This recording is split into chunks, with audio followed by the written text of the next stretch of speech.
Okay, so my PowerPoint program is completely not working, so we are doing it this way apparently.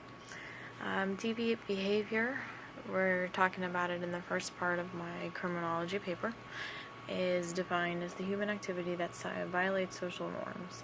It basically talks about any behavior that is deemed not normal, which could be anything from depression to a juvenile smoking a cigarette.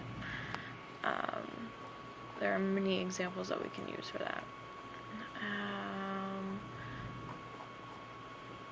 The main issue that I think we blame criminal behavior on is social problems.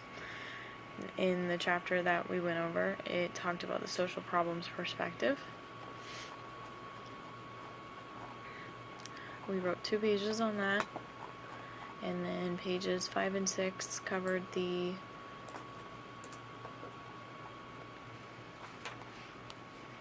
impact of crime on persons and property. Basically, there's physical consequences, there's mental consequences, there's psychological consequences. Any crime that's committed has a victim, which means that someone got hurt.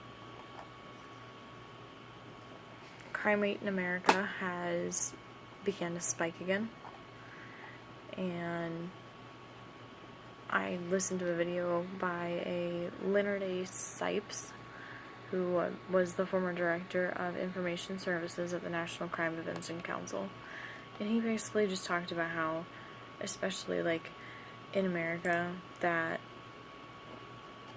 people are fearful for crime being committed on them, and they have every right to be. And then violent crime is a crime where someone is harmed with violence. It's a pretty cut and dry. The career criminal is an individual that chooses to commit crimes as much as humanly possible. The one type of criminal that I can really think of would be like a serial killer, because they've like made it their agenda. Organized crime is committed by things such as like the mafia. And then the very last page covers victimless crimes, such as gambling, prostitution, crimes that break the law but don't necessarily harm anyone or property or a business. And that basically covers what I wrote down all in our Criminology Final.